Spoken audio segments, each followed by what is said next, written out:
Oke baik, Assalamualaikum warahmatullahi wabarakatuh. Bapak Ibu Guru yang terhormat, jumpa lagi di channel Gurabat21, channelnya para guru Indonesia, konsisten menyampaikan info valid, komitmen melawan berita hoax. Nah Bapak Ibu, di video kali ini ada kabar terbaru nih dari Kementerian Pendidikan. Kami merangkum dua informasi di video kali ini, dan ini penting semua untuk rekan-rekan guru dan kepala sekolah tentunya. Yang pertama, ada edaran resmi terbaru dari Kementerian Pendidikan. Baru-baru ini Bapak Ibu, Kementerian Pendidikan mengeluarkan edaran tertanggal 1 Juli 2026. Jadi ya 3 hari yang lalu ya. Edarannya ini terkait dua hal: penyelenggaraan TKA untuk SMA sederajat dan survei lingkungan belajar atau Sulingjar untuk semua satuan pendidikan Bapak Ibu. Jadi bukan hanya SMA tapi SD, SMP, SMA sederajat ya. Ini karena Sulingjar itu mencakup di berbagai jenjang ya, seperti itu, untuk kepala sekolah dan pendidik, dalam hal ini guru. Nah ini perlu dipahami, apa sih terkait Sulingjar itu dan apa terkait penyelenggaraan TKA. Nah kita mulai dari yang pertama, kita baca isinya Bapak Ibu supaya kita memahami beberapa informasi yang perlu diperhatikan terkait TKA ya, atau AN dan survei lingkungan belajar. Yang pertama, untuk jadwal pelaksanaan TKA dan AN tahun 2026 itu terlampir di jadwal lampiran 1, nanti kita cek. Yang kedua ini terkait survei lingkungan belajar Bapak Ibu. Survei lingkungan belajar pada kepala satuan pendidikan dan pendidik pada PAUD, pendidikan dasar dan pendidikan menengah. Jadi semua jenjang ya, dari anak usia dini, dasar hingga menengah, sesuai dengan jadwal lampiran 2. Nah, jadwal pelaksanaannya yang semula tanggal 3 sampai 31 Agustus diubah Bapak Ibu menjadi 20 Juli sampai 17 Agustus. Jadi dipercepat. Jadi semula jadwal Sulingjar itu tanggal 3 Agustus mulai sampai 31. Nah ini dipercepat, mulainya tanggal 20 Juli bulan ini sampai 17 Agustus Bapak Ibu.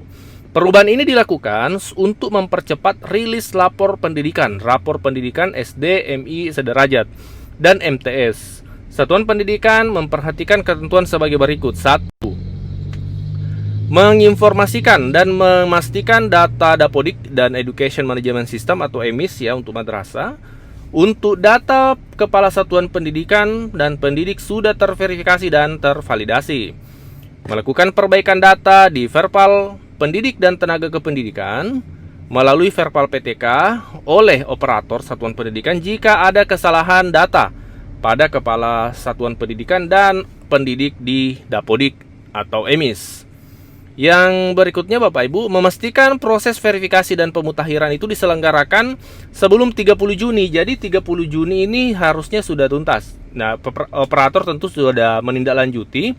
Hanya yang penting kita ketahui bahwa jadwalnya ini dimajukan ya untuk Sulingjar, seperti itu. Berikutnya, menginstruksikan kepada operator atau proktor pada masing-masing satuan pendidikan untuk mencetak kartu login pengisian survei pada 1 hari sebelum waktu pelaksanaan dan memantau tingkat keterisian instrumen Sulingjar. Nah, seperti itu beberapa poin nih Bapak Ibu ya. Ini kami tampilkan ya, bisa kita baca sama-sama. Poinnya yang paling penting di sini adalah salah satunya bahwa jadwal Sulingjar itu dimajukan, dipercepat ya menjadi mulai tanggal 20 Juli. Ini perlu dipahami karena barangkali Bapak Ibu masih mengetahui informasi yang lama ya, dimulai di bulan Agustus ternyata sudah ada perubahan lagi nih Bapak Ibu. Jadi perlu kita update terhadap informasi yang terkini. Dan melalui channel Gurabat21 kami senantiasa mengupayakan untuk senantiasa mengupdate informasi-informasi terbaru dari Kementerian. Nah, jika sudah memenuhi persyaratan semua, proses selanjutnya adalah rekomendasi penyaluran pada setiap tanggal 20 setiap bulannya Bapak Ibu ke Kemenq. Dari regulasi Kemendikdasmen sendiri menyikapi hal ini nih seperti apa? Ya, kalau ini ya perlu dipahami ya Bapak Ibu semua bahwa guru honorer yang ada di sekolah milik Pemda, guru sekolah negeri atau sekolah-sekolah milik Pemda itu direkrut sendiri oleh daerah karena kebutuhan. Jadi karena ada guru yang pensiun atau kosong atau pertimbangan lain, guru-guru itu berada di satuan-satuan pendidikan direkrut oleh daerah. Jadi secara administratif mereka di bawah kemenangan pemerintah daerah, Mbak. Sehingga atau si pemberi kerjanya itu Pemda. Nah, gaji guru non ASN ya besar kecilnya itu sangat bervariasi ya. Ada yang besar, ada yang kecil gitu ya. Itu tergantung pada si pemberi kerja. Oleh karena itu ada kesanggupan tersendiri di masing-masing Pemda, dan biasanya pada saat direkrut sudah ditanyakan nih gajinya sebesar ini, ya amal setia atau tidak, begitu biasanya. Nah, yayasan pun juga sama. Jadi guru swasta atau di sekolah swasta itu ada yang bervariasi. Mereka direkrut juga berdasarkan kebutuhan, sama dengan Pemda. Dan pada saat rekrut itu ada kontrak. Kalau yayasan itu perjanjian kerja ya, namanya mereka dengan yayasan. Banyak yayasan yang memberikan perjanjian dan di situ tertuang sebenarnya hak kewajiban masing-masing. Misalnya haknya itu mendapatkan uang sebesar ini, kewajibannya mengajar, berapa tahun dia tidak boleh pindah, seperti itu. Masing-masing yayasan beda-beda. Tapi intinya adalah besaran gaji mereka tergantung kesepakatan antara si guru dengan si pemberi kerja gitu ya. Ada yang ya memang kita lihat ya, sekolah swasta ada yang gajinya gede, ada yang juga yang kecil gitu ya. Jadi sangat bervariasi. Nah, itulah Mbak mengapa ada gaji yang bervariasi tergantung si pemberi kerja. Nah, terkait dengan guru ASN ini karena gaji mereka bervariasi dan itu di dalam undang-undang yang ada, guru dosen itu tidak diatur gitu ya, belum diatur mereka tuh gajinya berapa begitu ya. Inilah pemerintah hadir, berupaya hadir untuk memberikan kesejahteraan, meningkatkan kesejahteraan mereka melalui berbagai mekanisme.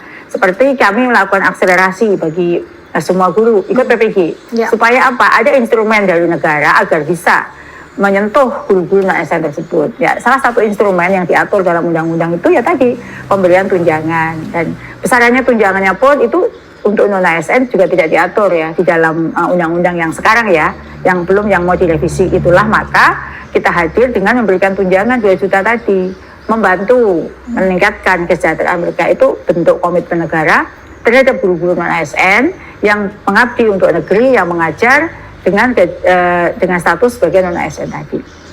Lalu ada juga nih tunjangan khusus guru Mbak, istilah dengan TKG yang diberikan kepada guru yang berdedikasi mengajar di daerah 3T, yang mana di sini nilainya setara dengan TPG. Jadi meskipun guru-guru tersebut belum punya sertifikat, kalau dia mengajar di TKG ASN, dia akan mendapatkan 1 kali gaji pokok atau setara dengan TPG. Terakhir yaitu insentif bagi guru non ASN Mbak, yang belum memiliki sertifikat pun pemerintah juga hadir memberikan bantuan peningkatan kesejahteraan berupa insentif sebesar 400.000 per bulan. Namun kami juga menyadari ya, upaya-upaya yang kita lakukan ini belumlah cukup untuk memberikan label sejahtera buat guru-guru kita. Yang perlu terus kita perjuangkan adalah bagaimana status kepegawaian mereka. Setelah mereka punya status, nanti akan merubah kesejahteraan mereka.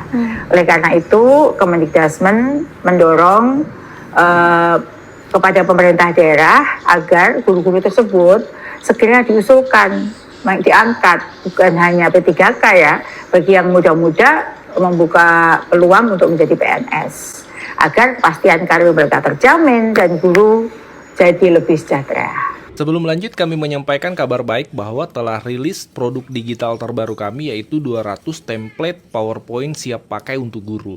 Guru-guru kan sering tuh butuh PowerPoint untuk memaparkan materi di kelas. Namun kadang bingung karena PowerPoint-nya kurang menarik, flat, dan tidak variatif. Nah, 200 template PowerPoint siap pakai ini akan membantu guru-guru sehingga Bapak Ibu tidak perlu mendesain dari awal, sudah ada template-nya, tinggal Bapak Ibu sesuaikan. Ini cocok untuk semua jenjang ya, mulai dari TK, SD, SMP, SMA, sederajat Bapak Ibu. Jadi Bapak Ibu cuma sekali beli bisa dipakai seterusnya sampai Bapak Ibu pensiun. Jadi silahkan dipesan 200 template PowerPoint siap pakai untuk guru ini di nomor WA admin kami 0823 1332 0383.